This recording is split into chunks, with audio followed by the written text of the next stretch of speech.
Bonjour et bienvenue dans l'entretien de l'intelligence économique, l'émission consacrée aux coulisses de la mondialisation. 900, c'est le nombre d'attaques contre les entreprises françaises que le ministère français de l'économie aura traité d'ici la fin de l'année, soit 3 fois plus qu'en 2018. Pour en parler, je reçois Geoffrey Célestin Urbain, chef du service de l'information stratégique et de la sécurité économique au ministère de l'économie, plus connu sous l'acronyme CICE. Bonjour Geoffrey Célestin Urbain. Bonjour. Augmentation donc des menaces, c'est ce que vous constatez depuis un certain nombre d'années. Absolument, oui. On constate une intensification très très forte de la menace étrangère sur les actifs stratégiques de l'économie française, c'est-à-dire des entreprises stratégiques, des technologies et puis des laboratoires de recherche, parce que c'est aussi un secteur que l'on couvre, parce qu'il est très très ciblé par nos concurrents étrangers. On constate parce que sans doute à Bercy, on s'est mieux organisé depuis un certain nombre d'années, en créant notamment votre service. Absolument. Alors le service existe depuis 2016, mais c'est à partir vraiment de 2018-2019 qu'on a commencé à voir mieux, c'est-à-dire qu'il y avait une forme de myopie sur notre capacité à détecter des menaces. Et depuis 2019-2020, en fait, on a mis en place une plateforme à Bercy qui nous permet de collecter tout un tas d'informations stratégiques au moment où l'on parle. D'ailleurs, il y a plein d'informations de signalement qui arrivent au service et qui nous permettent de caractériser des menaces sur des actifs stratégiques. Et en fait, pour chaque information stratégique, on est chargé de déterminer si c'est une alerte de sécurité économique. Donc là, on rentre dans les 900 que vous avez évoqués. Et si ce n'est pas une alerte, on laisse de côté et on considère que ce n'est pas problématique pour la souveraineté économique de la France. Prise de conscience à partir de 2016 parce que prise de conscience sur la réalité de la guerre économique ? Oui, alors je ne sais pas quand est-ce qu'on peut précisément dater les choses. Le rapport Martre date de 1994, donc il y a un long historique. Je dirais qu'à partir de 2018, on a pris conscience que dans le contexte géostratégique qui était en train de changer, projection géostratégique complètement assumée de la Chine, réveil vraiment des États-Unis avec le premier mandat Trump, que l'Europe ne pouvait pas rester durablement à la traîne. Et il fallait qu'au niveau français, en tous les cas, avec notre tradition de colbertisme et de sensibilité à ces sujets de souveraineté, il fallait qu'on hausse le niveau de jeu, pour prendre une analogie avec le sport. Et donc, au-delà de cette révolution géostratégique qui a eu lieu depuis plusieurs années, il y a une révolution plus discrète au sein de l'appareil d'État qui a consisté à mettre tout ça en place. C'est la plateforme de détection et de traitement des menaces. On va revenir sur les moyens. Sur le constat, quelles sont ces menaces ? De quel type ? Alors les menaces sont vraiment très très variées. On a identifié à peu près une trentaine de modus operandi différents mais récurrents. Alors ce qu'on voit, c'est deux grands blocs de menaces étrangères. 45% des menaces répertoriées, c'est du capitalistique, c'est-à-dire prise de contrôle d'entreprises stratégiques. Ou déloyales. Voilà, déloyales ou pas, en fait. Ça peut être aussi des opérations totalement légales et dites loyales, des OPA, donc dans le droit boursier complètement conforme, mais simplement qui consistent ensuite à récupérer une entreprise stratégique et ensuite à transférer son siège social, à récupérer la technologie, etc. Donc ça, c'est 45%, le bloc capitalistique. Et le deuxième gros bloc, c'est tout ce qui concerne de la prédation sur de la propriété intellectuelle des entreprises, notamment du secret des affaires. Là encore, du légal et de l'illégal. On navigue en permanence entre les deux. Et tout ce qui concerne captation de données sensibles des entreprises. Donc on a ces deux grands blocs de menaces. Et en termes de typologie sectorielle, en fait, le secteur le plus exposé, c'est les transports, avec 16% des menaces identifiées. On a ensuite un gros secteur recherche, enseignement supérieur, 15%, avec notamment les labos. Et ensuite, on a 13% sur le numérique et l'électronique, donc à la fois le hardware, semi-conducteurs et autres, et puis le software, intelligence artificielle, quantique. Et ensuite, nous avons la santé qui arrive juste derrière à 11%, dont les biotech, et l'énergie à 9%. Donc on voit une répartition sectorielle assez large finalement. Pour qu'on comprenne bien, vous défendez les entreprises implantées sur le sol français ou les entreprises françaises ? Alors, on défend les entreprises françaises qui sont stratégiques pour la souveraineté. D'accord. Donc, c'est encore une autre catégorie. On a bâti une catégorie qui n'existait pas auparavant. Vous savez, jusqu'à 2016, il y avait d'autres dispositifs qui permettaient de protéger des entreprises importantes pour la souveraineté, comme le dispositif des opérateurs d'importance vitale. Un opérateur dont une perturbation du système d'information pourrait conduire à une discontinuité dans la vie économique de la nation.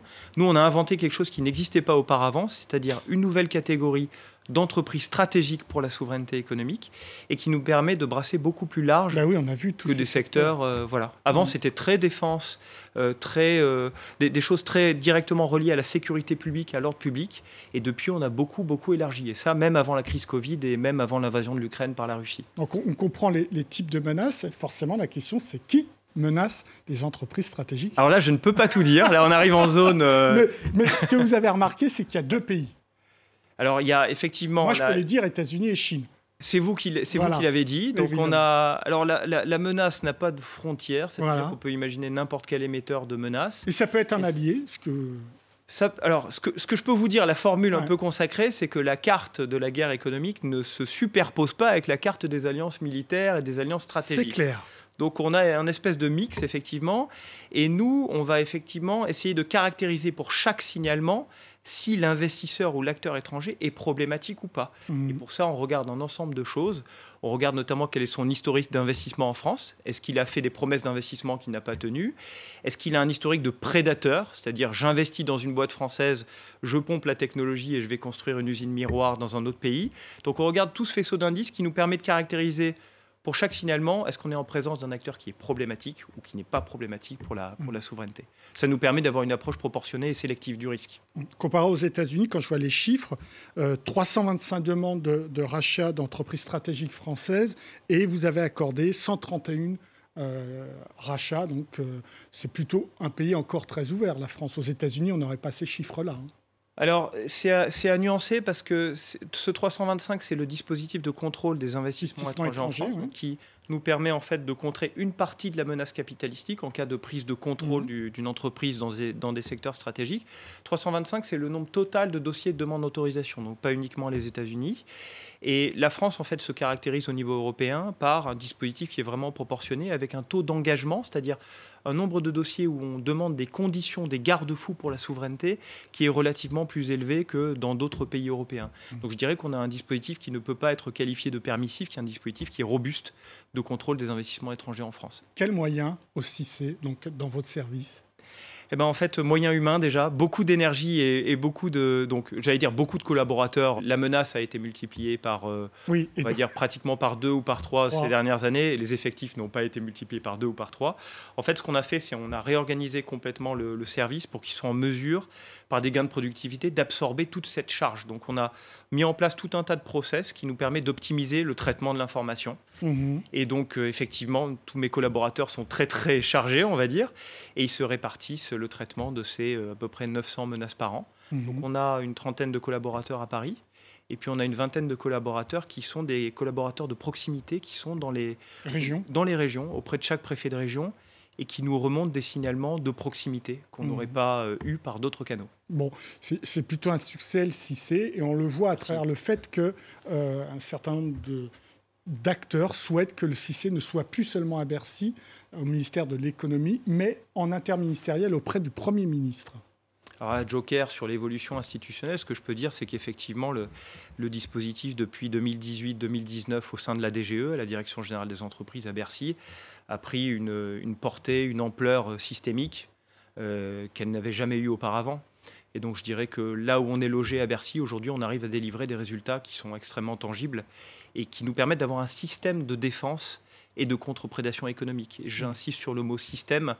Auparavant, ce n'était pas vraiment un système institutionnel, opérationnel. Là, on est en capacité de suivre chacune des menaces, de détecter à temps et de rendre compte des résultats que l'on obtient en termes de neutralisation de la menace. Tout ça n'était pas possible auparavant. On n'aurait pas pu discuter de chiffres aujourd'hui il y a quelques années. Donc, en soi, c'est un progrès et la nécessité d'une évolution institutionnelle, moi, aujourd'hui, je ne la vois pas. Il y a des homologues en Europe du CICE. Alors, pas que je sache. Je ne sais pas, je ne veux pas mettre ma main au feu en disant qu'on est vraiment les seuls, mais on n'a pas fait une comparaison internationale détaillée là-dessus. Mais à ma connaissance, dans les relations qu'on peut avoir avec nos partenaires européens, il n'y a pas de structure équivalente. Et justement, on va dire le modèle français, avec de l'humilité, mais en tous les cas, la singularité française intéresse beaucoup. Il y a de plus en plus de pays européens qui viennent nous voir et nous disent comment vous faites. Ils sont moins méfiants à Bruxelles, c'est clair. Ils sont moins méfiants dans d'autres pays européens. Ils comprennent que la sécurité économique, c'est une nécessité, y compris dans des pays de tradition très libérale. Et donc, on a de plus en plus de démarchage, on va dire, de partenaires européens et également asiatiques qui s'intéressent au modèle français et qui s'intéressent notamment à cette dimension interministérielle, c'est-à-dire très transversale qu'on a mise en place. On ne surveille pas uniquement les boîtes de défense, on surveille tout un spectre très large de secteurs et de technologies en partage d'informations avec d'autres administrations, qui est un cas unique à ma connaissance, en tous les cas dans les pays européens et dans une bonne partie des pays occidentaux. Je mets de côté États-Unis qui sont organisés de manière différente, et Chine où c'est systémique. Et du coup, vous avez des interlocuteurs à Bruxelles ou pas ? Oui, on commence à avoir des interlocuteurs parce que la Commission européenne a commencé à se muscler, a tout un tas de chantiers en cours sur l'harmonisation des dispositifs de contrôle des investissements étrangers en Europe, sur le contrôle des investissements sortants aussi, donc pour éviter des transferts de technologie à travers des joint ventures qu'on peut avoir à l'étranger. Donc la Commission commence vraiment à non plus seulement à se sensibiliser, mais à mettre en place des structures, des études et des initiatives législatives. Et c'est une bonne chose. Merci beaucoup pour vos réponses, Geoffrey Célestin Urbain. Merci beaucoup. L'entretien de l'intelligence économique est terminé, évidemment. Vous pouvez retrouver cette émission sur france24.com, sur nos réseaux sociaux et sur nos podcasts. Au revoir.